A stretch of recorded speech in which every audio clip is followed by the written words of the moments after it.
All right, I call this meeting to order, and I'll turn it over to Mr. Blair. Ms. Thomas, sorry, first, will you do roll call? Councillor Payne. Here. Councillor Smith. Here.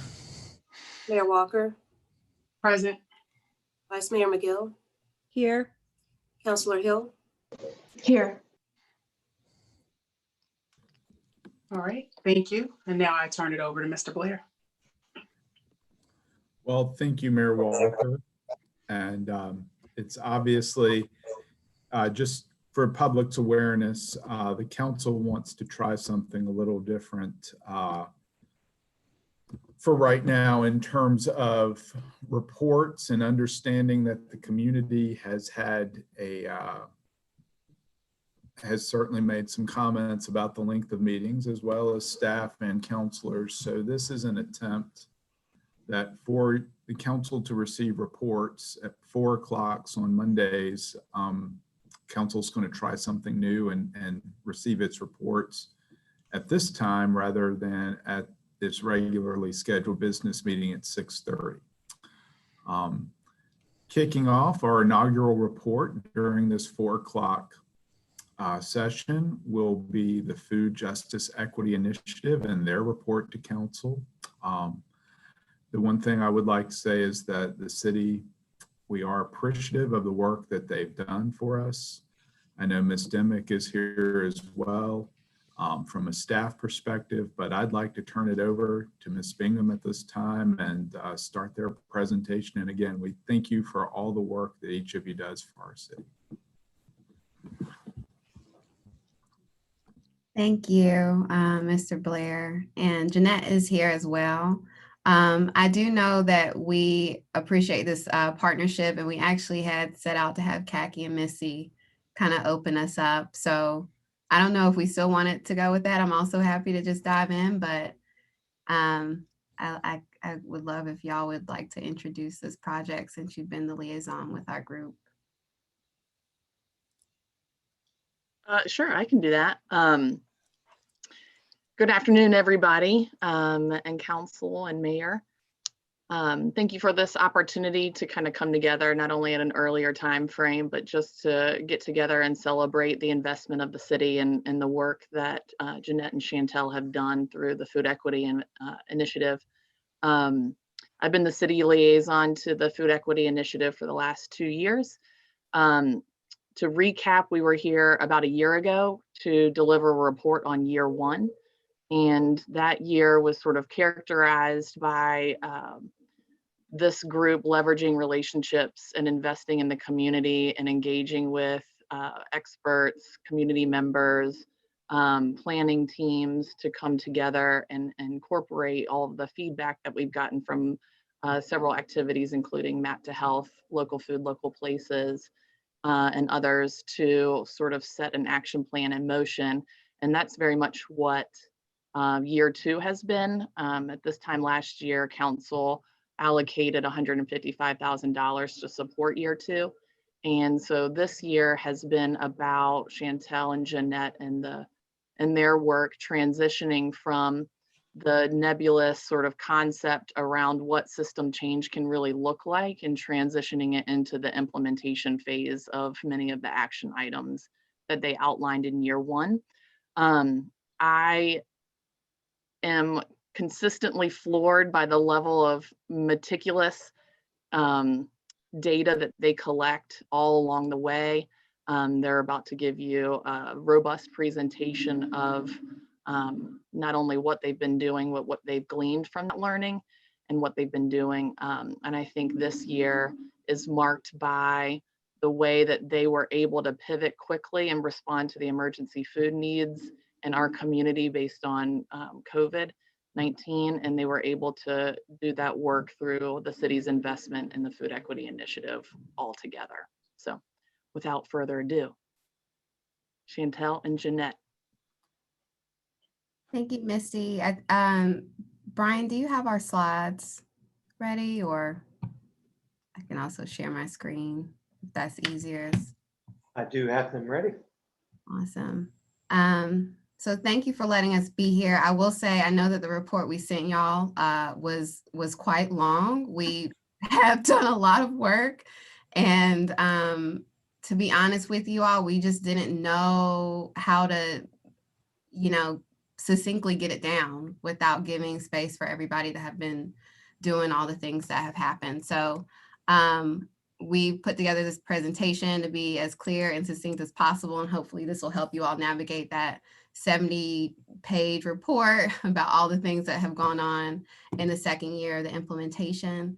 And this year, as we said before, is really focused on that first year of us coming together with a strategic review and action plan for the City Council's Food Equity Initiative. And so all of the stuff that you're going to see here is actions that we've put in place and have actually done to uplift a lot of that came out from that first year. You go ahead and go to the next slide, Brian.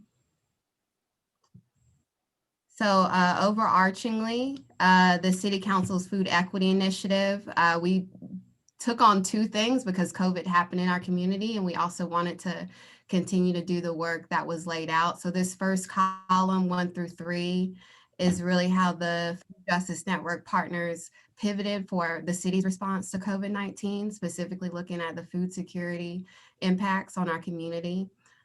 We were able to leverage a lot of those solid partnerships from our previous year of working together with nonprofits, city departments, and community members, as well as donors to pivot our operations and respond.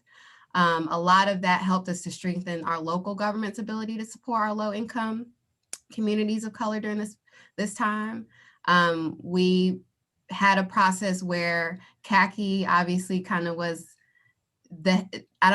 one of those folks in the EOC, the Emergency Operations Center, that we reported to on a monthly basis, bi-weekly at the beginning, with some reports that they were doing. And then as time went on, that kind of decreased. But that was all focused on creating system and processes to support our residents during this time, during the recovery period. And then we also heightened that conversation and practices around emergency food relief. I think during this time, people got the idea that direct food support is what food equity is about. It's definitely a piece of it. We have to be able to respond in emergencies, but really it shouldn't distract against those long-term efforts that we're building in with the city comprehensive plan, the strategic plan we're trying to do, all the work that residents said before COVID that they wanted to see happen in terms of healthy school meals, transportation being fixed, things like that. Those are what we mean when we say long-term food equity strategies. And so just being able to hold space for both of them. The 3 through 7 that you see on that side those are our long-term strategies that we continue to support. That's the stuff that you all saw at the last report to City Council for the Food Equity Initiative, and what we continue to do. Was hard to do both, but it's important that we're able to if we really want to see that long-term change. And so, Jeanette, I don't know if you want to help and kind of read that part of the slide off as we go through this report. Yeah, and in the detailed report that we submitted, the first several pages of tables address these in terms of having the impact numbers for each of these areas and what we've measured. So just hiding the conversation and the practices around the difference between emergency food relief efforts and what food equity is. Elevating that cross-sector understanding of community planning around affordable housing, climate change, food security, et cetera. Sorry, I have someone knocking at my door. And building the self-sufficient citizens across all ages. So working on that piece. As you know, a big goal for us is ensuring that resident and youth voice is central, both to the city planning process and to our work. So hosting small groups with the consulting team to engage partners. We did a lot of on the ground surveys for the comprehensive plan using what the CVille Plans Together team had done and getting feedback at our community markets, et cetera, to make sure that that voice was included. And then, as many of you know, because some of you are engaged, we have an upcoming racial equity training. This was initially planned for in-person for this fall and shifted to online On Thursday, we'll have our uprooting racism training with Soulfire Farm. And we have about 140 folks signed up for that. It's increased since we did this. And then finally, Chantel and I are both involved in various regional or statewide efforts, including that integrating, including Cultivate Charlottesville, and the city of Charlottesville was profiled in the Virginia Road to Map to End Hunger. The state is looking to create coalitions, regional coalitions to end hunger in various areas, and they utilized Cultivate Charlottesville and the work in Richmond around the Food Justice Network to as examples of how that might look. We're also involved in the Virginia Food Access Innovations Grant Program at the state level, which has funding to implement equitable food-oriented development at retail places, and then engaged in the Virginia Good Food Fund. Thanks, Brian. You can go ahead and go to the next slide. And as we're going through these, if council, if you all have questions, please feel free to ask. I know there are a lot of new counselors besides Mayor Walker and Counselor Hill. Just to give you all a background on what brought us together in the first place, we continue to have these slides. I'm sure you all know that Charlottesville continues to have a food insecurity issue. And so this is really what brought us together in 2018. It continues to be the center of our work and getting our food insecurity down. Yeah, in 2018, City Council directed the Health Department and city staff to research this work. And because the Health Department was a part of the Food Justice Network, that provided a really great avenue for us to kind of dig a little bit deeper. And this is just a background. This number has changed since COVID, but prior to that, you can see it's about 1 in 6 Charlottesville residents, 16.7% food insecure. And our goal is to get that down to 6% by 2020. Didn't really happen, but there's a lot of things going on that I think are really promising that we could see a huge drop in some years coming forward. You can go ahead and go to the next slide, Brian. Disparities in Charlottesville youth. Again, you probably already know this work, but for those of you who don't know, just a refresher that nearly 37% of Charlottesville 3rd and 5th graders are classified as overweight or obese, and this number is about 1 in 2 for African American youth. And we already know that people with low and economic resources and people of color in Charlottesville suffer disproportionately higher rates of diet-related illnesses. And so when we're talking about food equity, we're really talking about racial equity in Charlottesville and really tackling those systemic barriers.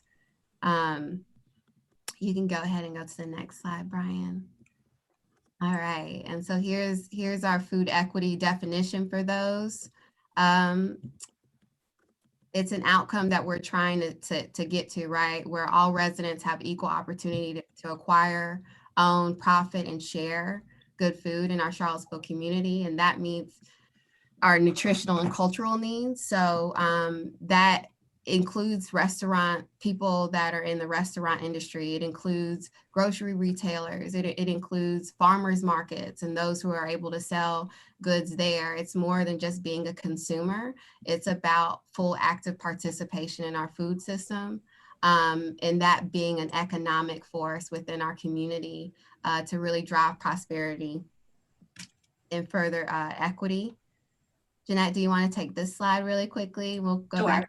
And this is mostly for the newer folks. This is the Charlottesville Food Justice Network's equity framework, and it comes out of a larger framework at a national scale called Whole Measures that looks at what it takes to create a healthy and just food system. And the various values squares speak to the idea that food equity, food systems work is not isolated. It's integrated with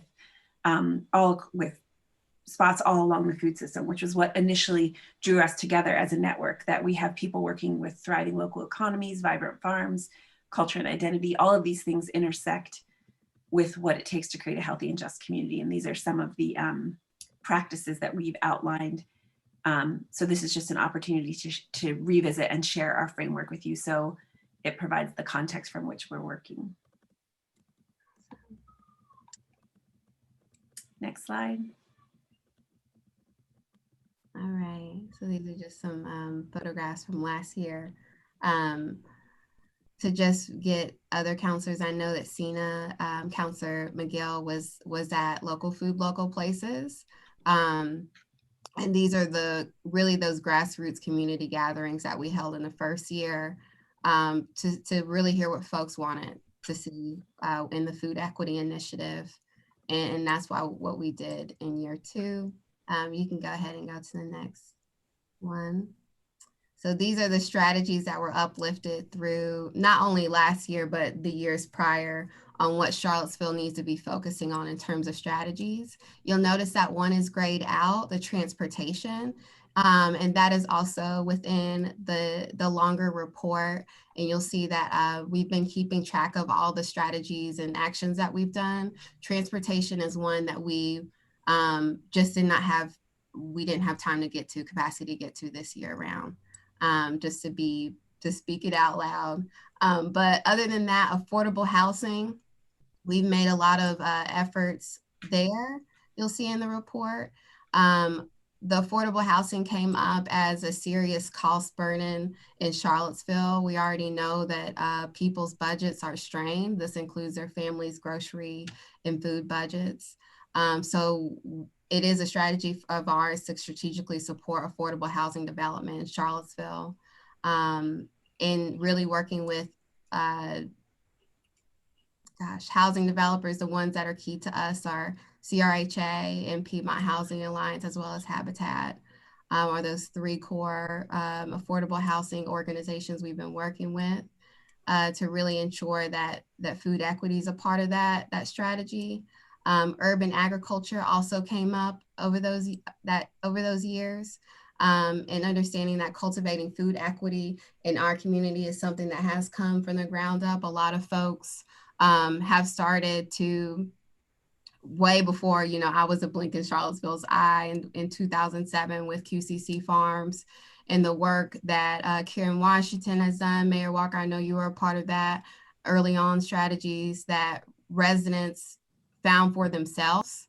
And so really supporting that work through redevelopment has been a core strategy within the Food Justice Network, Food Equity Initiative, and then as well as healthy school foods.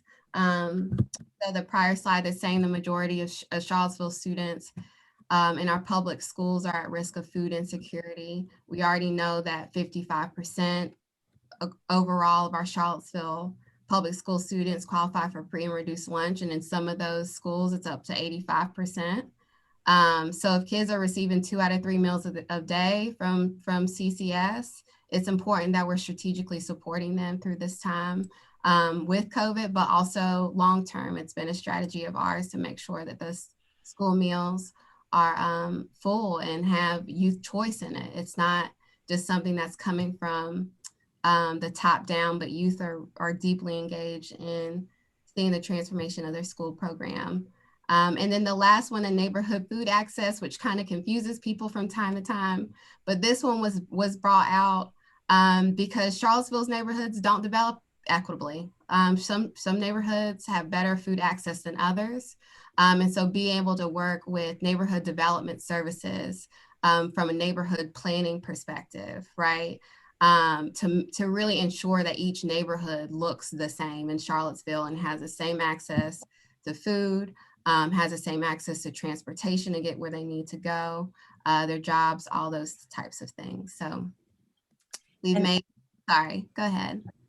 I just wanted to add a little bit. As Chantel mentioned, we're working at different levels with each of these. And when I say we, it's not just Cultivate, also many partners. So for example, the affordable housing piece, we're more of a secondary partner. FAR and many other organizations are more of the primary partners with that.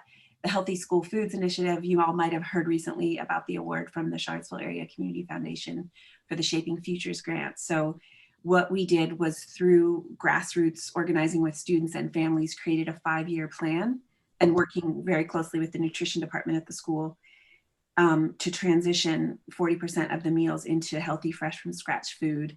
And it's a very detailed plan. And then we have funding from the federal with a USDA Community Food Project grant, the state with a Virginia Foundation for Healthy Youth grant, and then locally with this Shaping Futures grant. And it's a 5-year project. Now, we've been off track a little bit this year. We've redirected some of our funds. So a good portion of that 5-year, $100,000 a year grant from CACF goes directly to Charlottesville City Schools to buy equipment. So for example, we started by buying knives and cutting boards just so that they could have more fresh food and have the resources to do that.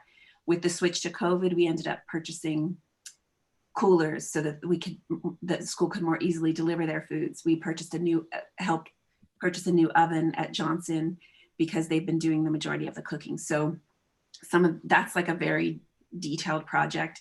Next year, we're focusing on creating that same level of plan for urban agriculture and also pulling together multi-level funding for it. Awesome. Thanks, Jeanette. Mhm.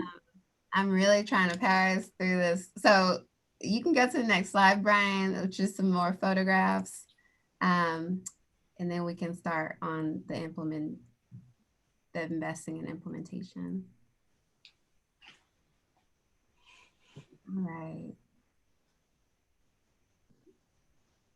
So this year, investing in the implementation of the Food Equity Initiative really started early on. So that bottom photograph is us at the Community Food Projects last year presenting in December.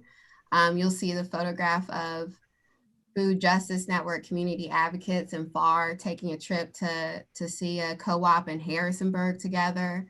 And then there was also the pivot to some meal programming that we talked about a little bit before for COVID. So just some views from this year. You can go ahead and go to the next slide, which is our timeline. So here's our high level timeline of everything that has gone on. There's way more activities in the packet, but for you all to just see really quickly, we started in October and February gathering. That's usually the time period where we're writing grants.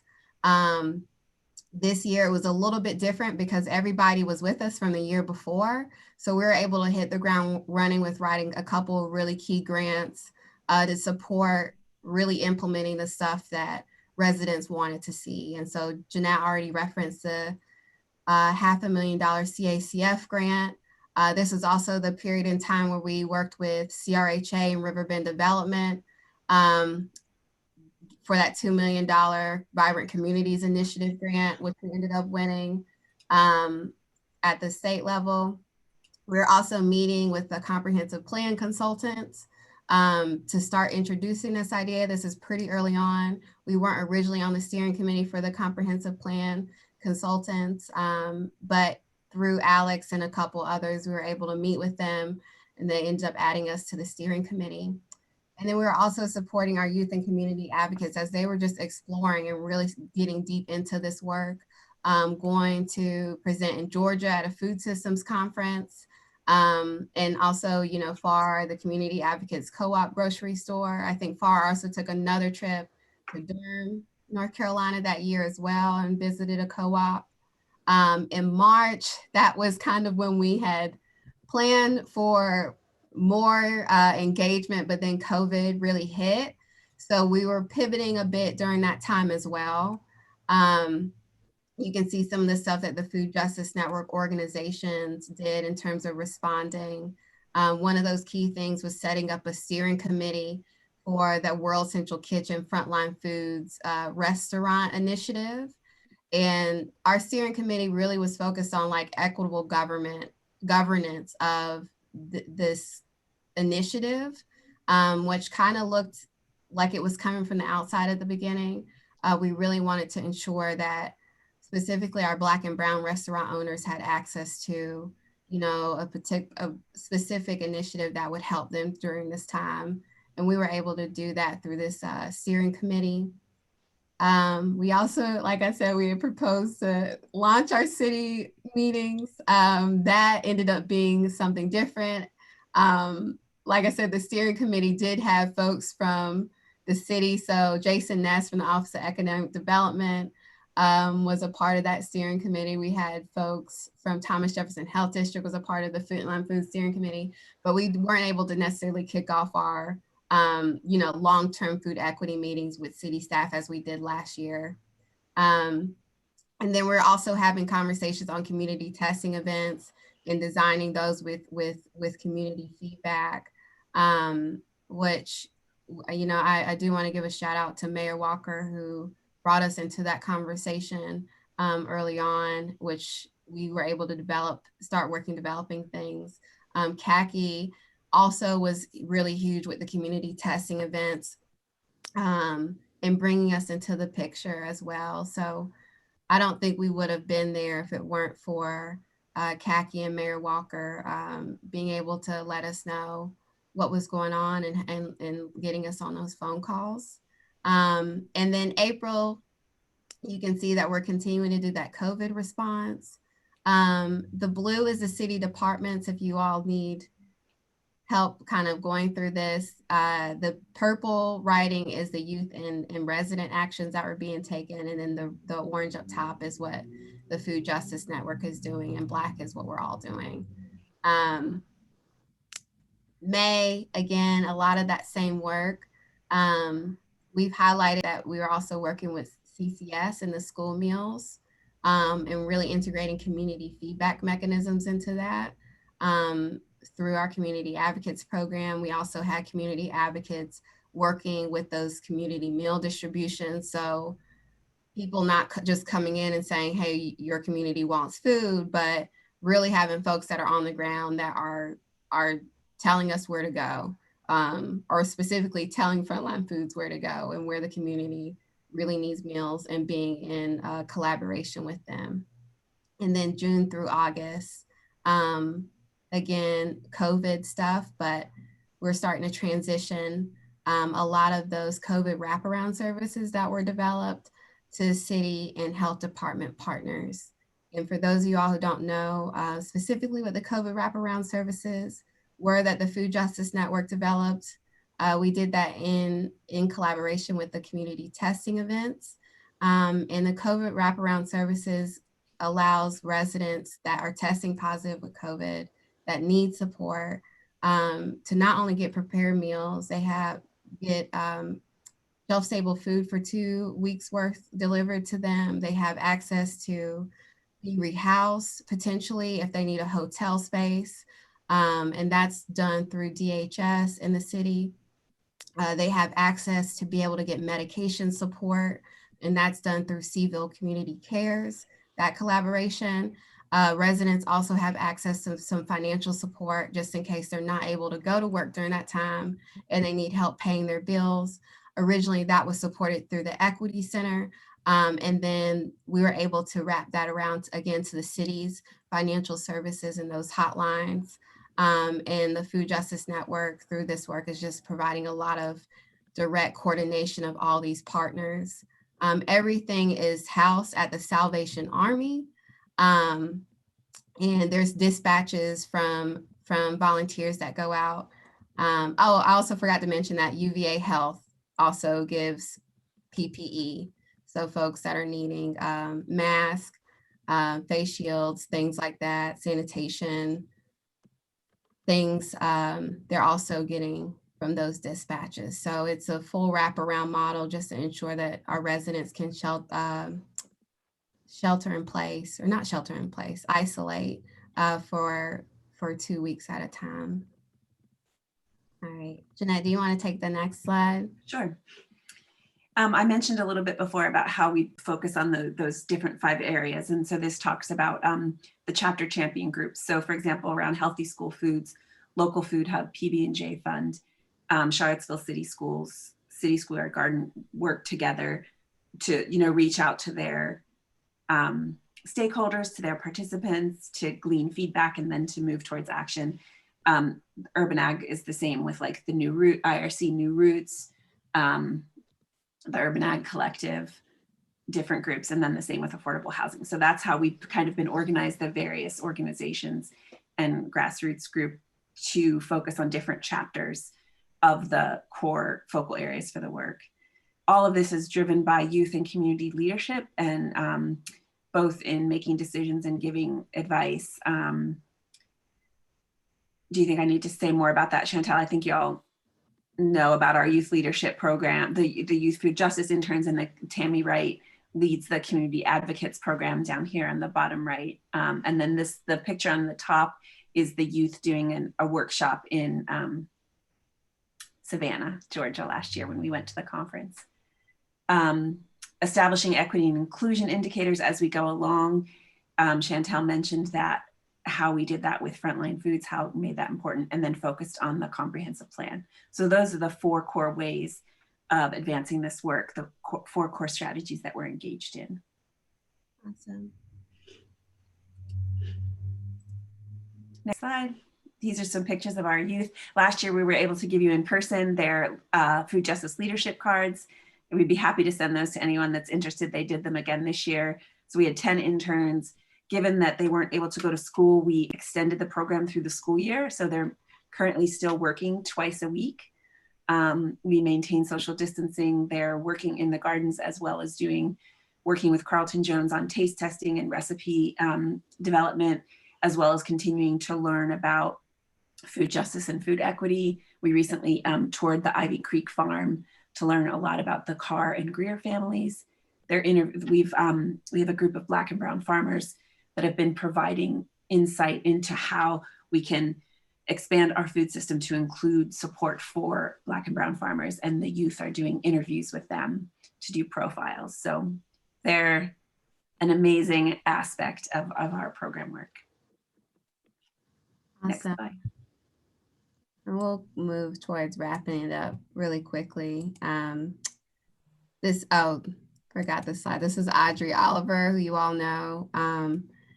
Again, just bringing community voice into this work. I really like this quote that she shared because it gets to the nitty gritty of, you can have an aspiration, but this is really what it looks like. And she's just sharing about her experience going through these co-op grocery stores and what it really needs to look like in Charlottesville. So Audrey's saying, in the co-op grocery stores far visited, the prices weren't where they needed to be for our residents. So when it comes to building an affordable grocery store, it's something our community needs, but we have to be creative. And I don't see why it can't happen. If we have programs distributing good local produce to residents for free, if it's something many of us have grown up with, then I believe it's possible. So that's Audrey Oliver on the co-ops. We do continue to push for that. You can go ahead and go to the next slide, Brian. I wanted to wrap us up. These are some high-level achievements that we pulled out of the report. The 20 equity and inclusion indicators for the 5 sectors you all will see. If you had time to look through the report, there are definitions that are between equity and inclusion that we hope you all are able to read and understand. But, really quickly, when we talk about equity indicator, we're thinking about concrete assets that we're building for our community. We're talking about things that are connected to wealth building. And then with inclusion, we're really thinking about what are our processes that we have when we're bringing folks together. We only could really highlight that in terms of the number, but that's really also like, do people feel like they can share in a certain space as well? So there's a lot of soft strategies around inclusion. Out of the 32 city department recommendations, 21 of them are already underway with being implemented. And you'll see in the longer report that the city's departments have submitted their review of what they're up to. So you can read through each department in their profile pages. Here are some highlights from money that we've been able to get, by writing in collaboration with folks, which is really important. And then more than the partners that were involved in supporting implementation, as well as writing the different grants and things like that. You can go ahead and go to the next slide, Brian. So here's a quick overview of the budget and what you all can expect from next year. So we're going to continue to do our COVID-19 response. You'll continue to see community leadership through our advocates program, as well as a youth food justice interns. And as our world opens back up, we'll be doing more heavy engagement with the community. As always, we'll continue to work with city departments on the implementation items. Some of those key things right now are around urban agriculture in the parks.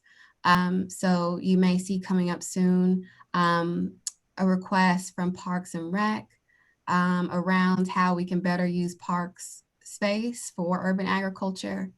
We're also continuing to implement the Local Food, Local Places Action Plan. We'll continue to work with the city comprehensive planning process to improve food equity, which right now it does from our engagement. And then we're also going to continue to raise funds for project implementation. So the idea of a food equity fund really came up, especially as we were kind of, hustling to get more grants to do this work. You have a large community feedback session where you're asking people what they want to see. And now we're moving into implementing that work, and it needs funding. So being able to get some creative strategies for our city to really uphold CCS meal transformation, work with FAR and CRHA and other housing developers around a potential community-owned grocery store. Things like land for urban agriculture are some things that we're looking at. Let me go through the fun. Next slide. I'm like wanting us to. Okay, so I'll just go over the money quickly. On the next slide, you'll see the budget for the past year that we're doing this report on, from October 2019 to September 2020. This is how we spent the funds. You'll see in the third column there. And just to clarify, so we're actually in the first time the city council gave us funding, it was like for a partial year, kind of our pilot year. So then we went 2019 to 2020 was the second year of the Food Equity Initiative and the first year of our 3-year match program. So that's the funding that you just see here. And then the next slide looks at our current budget that we're in for fiscal year 21. Oh, sorry, maybe it's the one after this. So as I mentioned, the investment that we have, I'm sorry, that should be fiscal year 20 to 23. We have a 3-year grant, USDA Community Food Projects grant, and then there was a 1-year EPA Environmental Justice grant and a 3-year Virginia Foundation for a Healthy Youth grant for $30,000. And so the city has been matching that for year 1. That's how the breakout was. And then year 2 to 4, this is the breakout. And then this is the fiscal year 21 budget that we're in right now, right here in these last few columns. And as it has been in the past, the majority of our funds are for staff. Our work is really people driven, not only community members through our community advocates, the youth interns, and our staff. Next slide. And that's it. We'd love to take questions if you all have any. I appreciate your attention to this detailed report, as well as the documents that we shared with you. Well, thank you for sharing the report with us, Jeanette and Chantel and Misty. So really, thorough, detailed as usual. So, I said before that I really appreciate that. Counselors, do you have any questions or comments? First, I'd like to thank you all for the work that you're doing. It's very necessary, and I wish it wasn't, but it is. And I know you help a lot of people. And one of the things I'm curious about in mentioning with talking to the Parks and Recs Department, has there been any exploration of urban food forests? This is, again, just out of curiosity. Yeah, I think Chris Jensick was really interested in that. At one point, we talked about potentially doing some fruit trees along some of the pathways. I know we're talking with I don't know if the Botanical Garden has a new name or not yet, but we're talking, they're going to potentially put in a food forest demonstration garden there. But beyond that, there hasn't been much more discussion.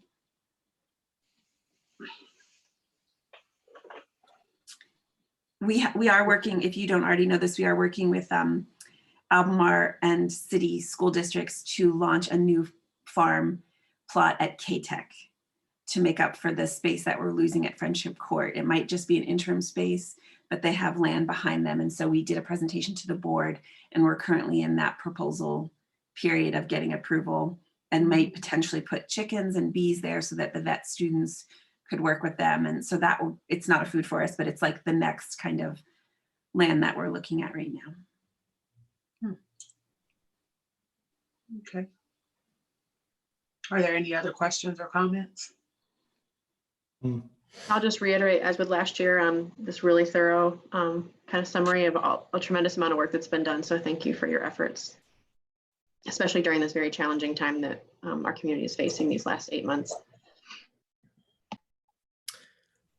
Even just at a high level, I'm curious, especially now that we're underway updating our comprehensive plan, what kind of things you all would see that could be valuable to have incorporated into that plan. Would it be things like community wealth building and like systems building, thinking bigger picture about like co-ops and how they're connected to community gardens, land trusts, other ways of building community wealth, or a more narrow focus on food equity and food justice in particular? Or just kind of curious, again, even just at a high level, what kind of things you think would be valuable to have incorporated into a comprehensive plan as we're. Chantal, do you want to speak to that? You're on the steering committee. Sure, that's a really great question, Michael. I think, at a high level, we need in general a lot of more community wealth building strategies. And that relates to obviously the food system. It also can relate to housing if you're talking about home ownership and things like that. So I'm one of those, I think when we talk about strategies that work at a lot of different sectors, we're really wanting to support those strategies that can have a lot of wins for all of us, especially when we're thinking about our strategies where transportation and affordable housing is a part of a food justice strategy as well. So yes, it is really, really good to have targeted language. We do want to see more targeted language about our food system and really thinking about food economies and things like that, but also being able to take a step back and see that, the more general strategies are also good as well. I think we're more, at least with the Food Equity Initiative implementation, it was helpful to have organizations that are directly linked to a strategy or something we wanted to see. So I know that report was really long and thorough. To be honest with you guys, it's mostly like how we coordinate. And so we probably could have done a little bit of work with like, how can you put this into a report rather than sending y'all our coordination pages between all the things. But I think it's helpful to have that. We're able to see what you mean by a community wealth strategy when you have an organization that's attached to it. Otherwise, it's kind of like, okay, what does that mean and who holds it and who implements it? And I think that's what the steering or the consultants are trying to do. It feels like Charlottesville, we come up with a lot of plans and then no one holds it and no one implements it. And that feels like lip service sometimes, if I'm just being candid. So yeah. I have one question I had. I realized that I was thinking about this in our comprehensive plan discussions. We've talked about our desire to have measurements of the success of our various programs. What kinds of measurements do you think would be appropriate for your efforts, and how are you doing on those? Yeah, so if you guys go through the report, you'll see all the metrics there. We were pretty clear about if we think it's good, you'll see it highlighted as green. If we think it's like kind of okay, it's yellow, or if there was no real way to measure it this year, it might be grayed out. And then obviously, if we're not doing so well on that metric, it's red. So that's definitely in each sector, you'll see that. I know off the top of my head, urban agriculture, for example, has some red in it. We don't feel really comfortable about how we're doing with land acquisition. Jeanette shared that there's a lot of things in the works, but if it's not final, we're not going to count it until it's final. Don't want to count our eggs before they hatch. So there's a lot of different things that are happening with urban ag. The affordable housing sector looks pretty good for us. That's the first time we're moving that way, and it's because we're responding to the community. So there's a lot of green indicators there. And so just as you go through the report, you'll see what we mean when we say metrics, how we have equity indicators and inclusion indicators, and if we're doing well with them or not.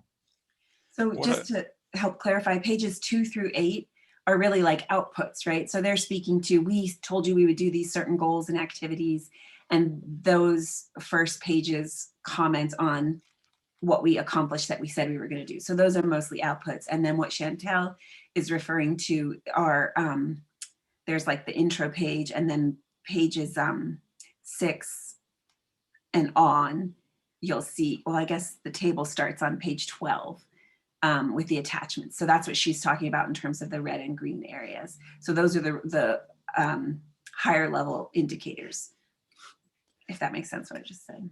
What I was seeing was, I think on page 28, according to one way of denominating it, page 41 of our packet, there's some red and green indicators, but I don't really see any values attached to them except in turn. Oh, I see a few more, I guess, on the food response section on, what's that, page 47 or 34.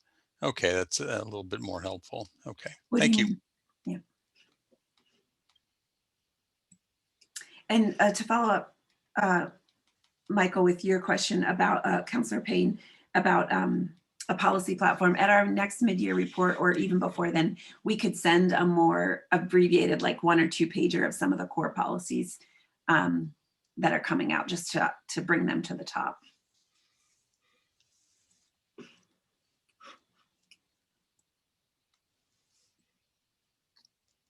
All right. Thank you. I want to say when when the governor was presenting the roadmap to end hunger, he really expressed his, I don't know if any of you saw that, but he expressed his appreciation to Charlottesville City Council for supporting this effort, for having this type of partnership with our organization. And it's innovative and different. And I think I really appreciate you all engaging in this work with us and trusting this process. And just one question for me, because I personally was a little bit nervous about the report and the formatting, because you all are reading so many reports. If you have feedback for us about length or what you would really want to see, that would be helpful. As Jeanette explained, like there's a lot of outputs, and that's because that's how the memo was written. So we feel like we have to hold ourselves to what we said we were going to do in the memo and what you all want to see, but then there's just a whole other background of how it really works. And if it's helpful, if you want to see, more concise reports, 10 pages or whatever, we can do that for the next one.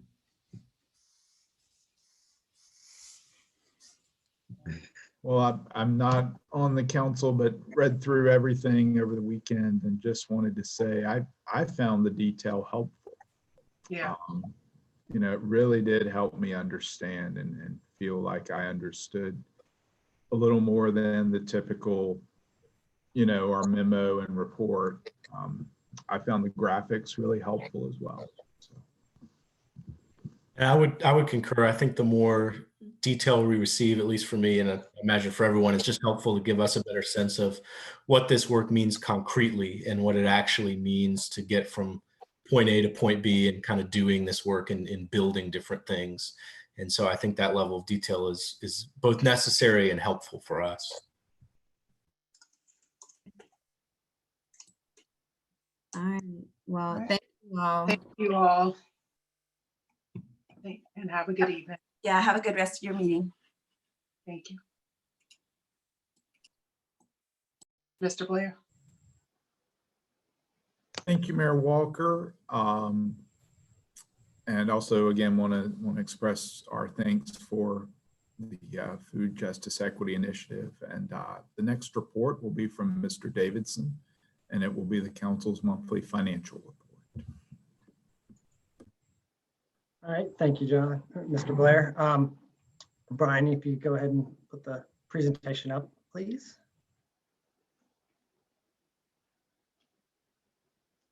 Okay. So this afternoon, we're going to continue to provide you with our monthly snapshot of the revenues and expenses for the general fund and the utility funds, as well as how we've progressed through the approved CARES funds. These slides are, again, just highlights of the report. More detailed information is in the report that gave to you and what's posted online. First two slides are going to be a repeat of the information we shared with you last month. There are a few areas that are on the next slide that we updated, but we wanted to, again, show you the revised projections and what we're working with. Last month, we showed approximately 4.5, and now we're looking at about $4.9 million decrease, which is about 2.5% reduction from our original budget. And I want to actually, first of all, I want to start by thanking the revenue team who works on this many, many hours. The Commissioner of Revenue, the Treasurer, Director of Economic Development staff, City Assessor, Director of Finance, Budget staff, City Manager, Deputy City Managers. We're meeting at least every other week and sometimes more often to work through these things. And I just want to give a huge thank you to all of them and all the work they put into above and beyond what we asked them. That being said, this group is always monitoring these revenues and we're always looking at it. And these are kind of some of the larger reductions we were looking at last time. One thing I did want to point out was on the meals tax, there's approximately $400,000 of this meals tax decrease that is related to the portion that is transferred to the debt service fund. And there's a corresponding decrease in the expenditure related to that one. We had talked about that and discussed that at the work session this past Thursday.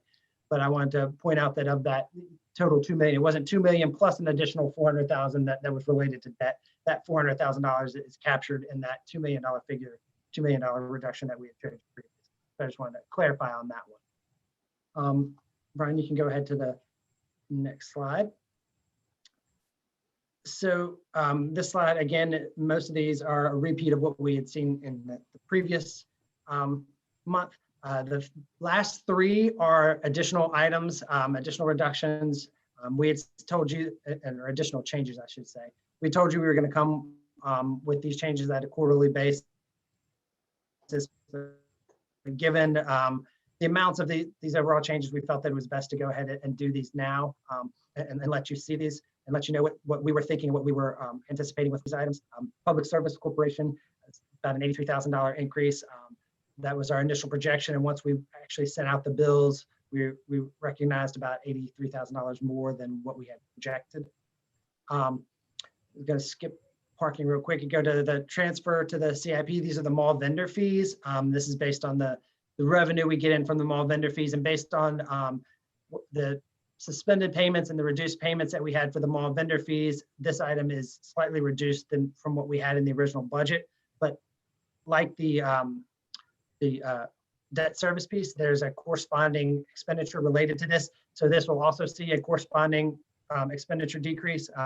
These fees were used for a CIP project to help with mall infrastructure, benches, brickwork, things of that nature. And so there'll be a slight decrease in the expenditure for this.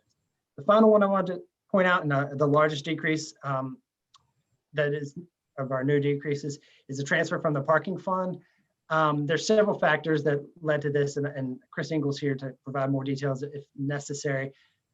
But basically, due to the usage of the garage, the temporary suspension of payments for the monthly parkers, various other things led to this overall decrease in what we would see as the revenue that was being transferred back from the parking fund to the general fund. As some of you councilors who were on council when we started this, we were always planning to wean the general fund off of the parking revenues. These were all once in the general fund and moved to the parking fund. And so we had to transfer back to slowly wean the general fund off of those revenues until eventually we got down to zero. So this is just speeding that up for us a little bit. Okay, Brian, you can move on to the next slide. These are the five major revenues we talk about each month, and I realized that I had told you I would separate out real estate and personal property for this month, but I neglected to do that, but I'll make sure I get that changed for next month. Wanted to point out a couple things. With where we are, the year-to-date projected, these are based on our actual projections, or our original projections, I should say. And one thing we wanted to talk to council about is, as we've shown you for the last 2 months, these revised projections, about removing this year-to-date projected column from the reports, because we're no longer really using this as our baseline. Our revised projections truly are our baseline. So in looking at those, we will continue to have those. We didn't want to pull this column and remove this from the report without first informing council that that's something we were looking at to make this report a little less confusing and a little more streamlined, but something that we would like to do to be able to pull that out, because we really are looking at the percent of the budget that's being collected on an annual basis, as opposed to these year-to-date projections now, because we've made these almost $5 million worth of revised projections on this. So that was one thing that I would like to bring up, and if there's no objections from council, look at slightly altering the report that we send you next month. So it would look a little bit different, but we would still have our revised annual projections in there. We just wouldn't have this month-to-date annual projection based on this first set of data we shared with you. Okay, Chris, we can go, or excuse me, Brian, we can go to the next slide. So again, these are the expenditures. We've grouped the report, goes into a little more detail on the individual departments within these groupings. We're currently through about 4 months of the fiscal year, or roughly 33.3, 33.4%. If you're looking at what this would track as percentage-wise, schools, as I'll point out, that's both our contribution and our contracts with the schools, public safeties, police, fire. Healthy families and community, the reason that's a little bit higher than what if you were to split it across 33.3% is because of the payments to some of the outside agencies, the human service agencies, for the first and second quarter, so that's slightly higher. And then if you get down to the non-departmental activities, those are really our larger transfers for debt service, transit, CIP, all of those, which are done normally at the end of the second quarter into the third quarter, and are also adjusted at the end of the fiscal year as we move through. All right, Brian, next slide. The final slide is our Keras Allocation. I know you guys will be, council will be having a meeting with, or we'll be having a report and a discussion about this next month, about potential reallocations and where we are with some of these. But we just wanted to show you where we are with this is both the first and the second round of the Keras funding. We're at approximately 84% of the total funding for both rounds, and what's been allocated or approved to be spent on these. Some of these dollars haven't been actually expended at this point due to supply delays and ramping up the projects and other things, but these are the ones that have been approved and allocated to be moved forward at this point. But again, when you have the larger, when Mr. Cullinan gives the larger report on the Keras funding and the potential reallocations next month, you guys can get into some more detail. We'll get into a lot more detail with that. So I know if there's any questions, we've got many of the people who help prepare these reports to answer any of these questions and give more details behind any of the numbers that we're seeing. As I recall, we had in the budget that we wound up passing back in May, a reserve of basically $6.6 million coming from not having made the cash contribution to the capital program. And my understanding, or the way that I've been thinking about this all along, is that as long as the dollars change column doesn't exceed $6.6 million, we don't have to do anything. Is that a fair way to look at it? It is, but we are council, also, that is.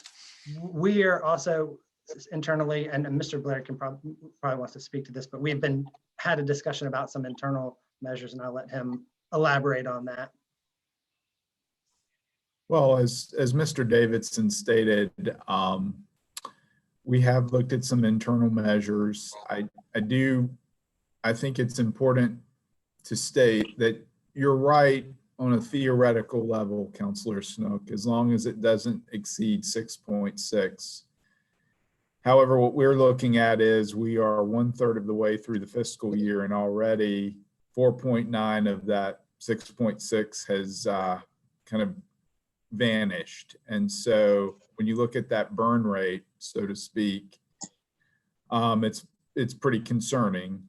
And obviously, you know, looking at what's going on around the state with COVID, looking at the governor's new restrictions released on Friday,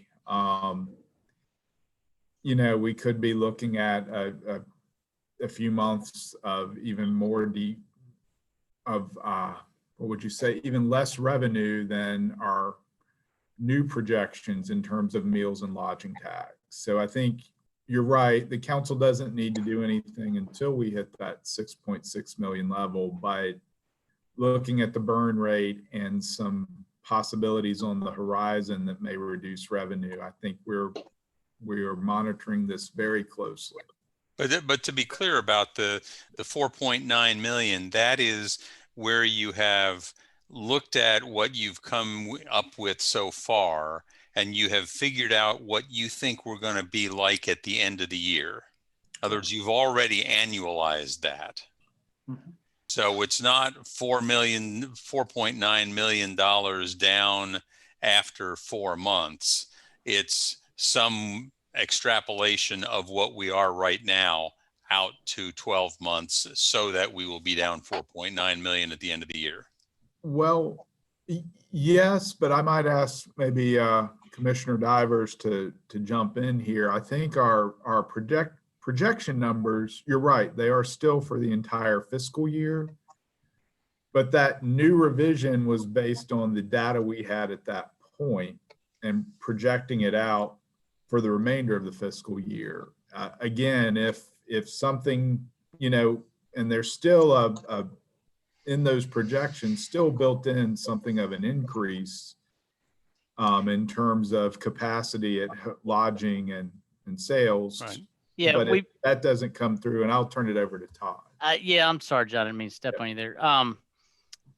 Yeah, we make some assumptions about how fast we're going to come back and what each month is going to look like.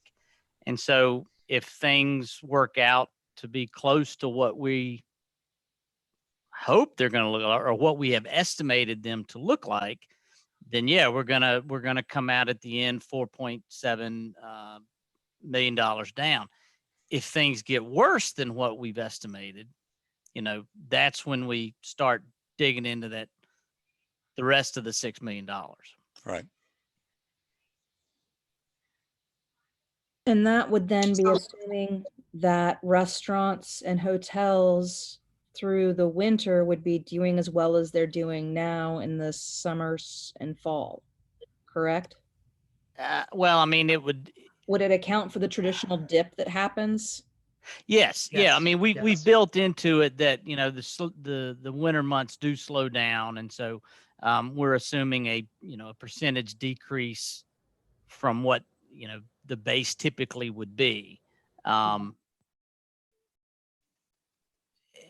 we're assuming an eventual, you know, uptick at some point. I think we were thinking near the end of the fiscal year, or kind of crawling out of it as we approach the end of the fiscal year. If that doesn't happen, if we stay, you know, in a protracted in the valley long enough or longer, then yeah, that's the difference. So do we have that scenario laid out, even if, I mean, we're hopeful that it doesn't happen? Are you all, like, if we wanted that report today, do you all have it, or are you just monitoring it? Do you want to answer that? I mean, we're talking about it. Okay. And we've looked at some scenarios. You know, I don't think we've got anything hard and fast. You know, anything we do, we're making some guesses about how this thing's going to play out. And so the treasurer actually sent out an email today, kind of teasing out some possible scenarios that, you know, we may can look at. But, you could have an infinite number of scenarios if you wanted to. So I think we're going to talk about that. I think we've got a meeting Wednesday. I'm sure that's going to be on the agenda. And Mayor Walker, I also think one thing that we need to inform the council about when you ask about those scenarios is we're probably, I think, in order to be a more accurate, to paint the most accurate picture we can before coming back with some hard numbers in terms of revised projections, we do need to look at our real estate collection rate, I think. And again, I'll let Jason and Todd talk about that, but we need to make sure where we are in terms of percentage paid of real estate taxes. And that also can affect where we look at in terms of going forward for the remainder of the fiscal year. If we're close on percentage collected, that's good. But again, with COVID, and I'll let Jason or Todd talk about that, it could be another major aspect that it wouldn't really do us a lot of good to bring you anything in December. We're going to need to wait to January to see how those collections come in. Yeah, I can address that just real briefly. Just given the size of the real estate and personal property as a percentage of the budget, even a very small decline in the collection rate would have a pretty significant impact. Now, we have factored in a small decline based on the June billing and what we saw in June and kind of what we think might happen in December, but we really won't know for a few more weeks, maybe a month or so, what the December deadline is going to look like as far as collection rate. So that's something that we would know, coming January, we'd be able to give a pretty good idea of what we experienced and what we would experience even for the June deadline as well. Okay, thank you. And Mr. Davidson, I just had a question around the general fund and the parking enterprise fund. Was that something that we had decided that we would start doing this year, or was that just out of necessity that change was made at this time? You mean the reduction of that I'm showing of 550,000? Yeah. Chris Ingles here, and he can speak to this a little bit more, but a lot of that is based on declining parking revenues, and there not being the revenue to transfer to the general fund. So that was the main impetus behind that change. Yeah. We had it as high as 1.7 several years ago, and we've been walking it down several $100,000 per year, and we were down to about 1.2, and then. And that was just where I was getting to. So that full amount is what would have been transferred at this point, like to date, or is that amount taken into account would be transferred also at a later date? Is that lump sum just a larger amount that you all think will cover? Typically, we do that as a one-time transfer towards the end of the fiscal year. So that would be for the entire, that would estimate for the entire fiscal year. I don't know if Chris, you wanted to elaborate any on that. I think you covered it, but in general terms, we were expecting 1.2 million to go back to the general fund. At this point, it doesn't look like that's going to be possible. The parking enterprise fund was started a couple years ago, and as Ryan referenced earlier, all the monies from parking used to go into the general fund. It was around $2 million, and so incrementally, we've tried to step that down. We were at the $800,000 level when this happened, and it ended up reverting back to the 1.2. So we were on our way to sunsetting it, but it didn't quite make it. And obviously with reduced revenues this year, it's going to be a challenge to make that 1.2.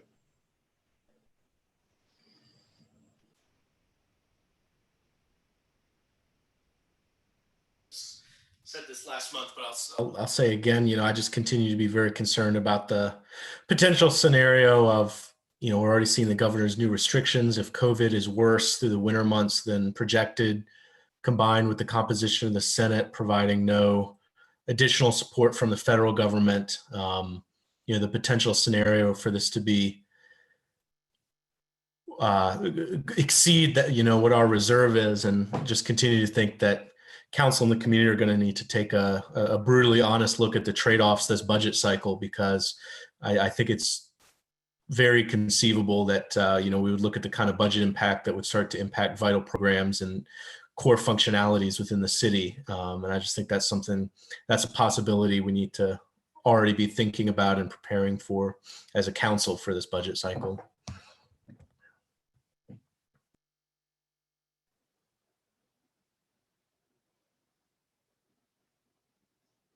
Are there any other questions?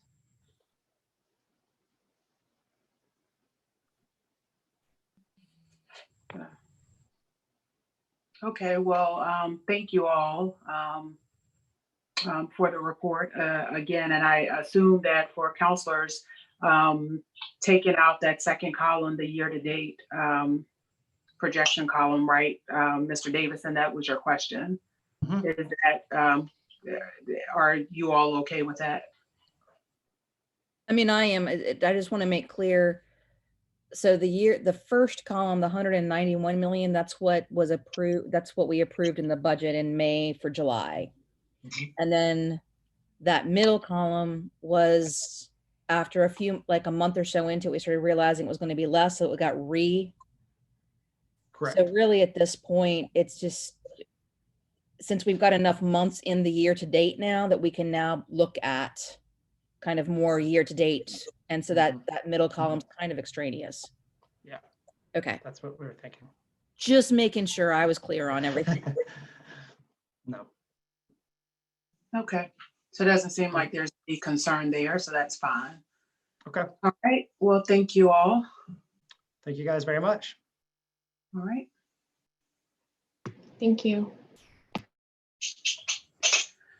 And Mr. Blair, even though we have 15 minutes, do you want us to read into closed session now, or do we have to do a different process? I would advise we wait till 5:30, since that's the official time on the notice to read it. Okay. Okay. Do So we- this link is the link we read in off of? Yes. It's linked. Okay. Okay. All right. Thank you. See you back here at 5:30? Are we taking a break? Okay. Yeah, so adjourn this part of the meeting at 5:30. Do we need to vote on that or anything, or just, okay, I can't remember anymore. Come back to this same meeting to make the closed meeting motion.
And if you're still watching the meeting, Charlottesville City Council will go into a closed session in about 5 minutes. In 1 hour, council will reconvene in a separate Zoom webinar for their 6:30 regular meeting. You must register separately for the 6:30 p.m. meeting, and you can do so at charlottesville.gov/Zoom.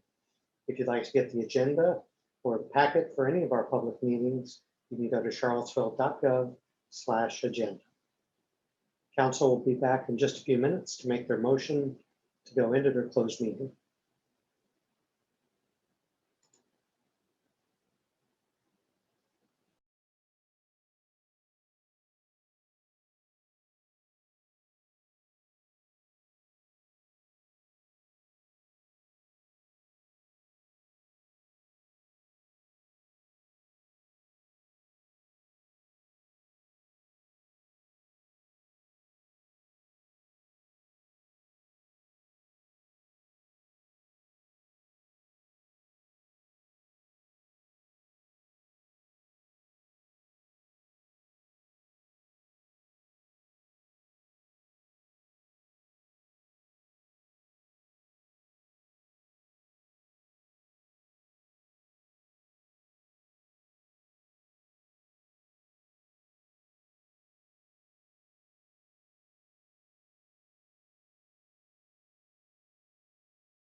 All right. Are we good to go? We need Mr. Payne. Okay.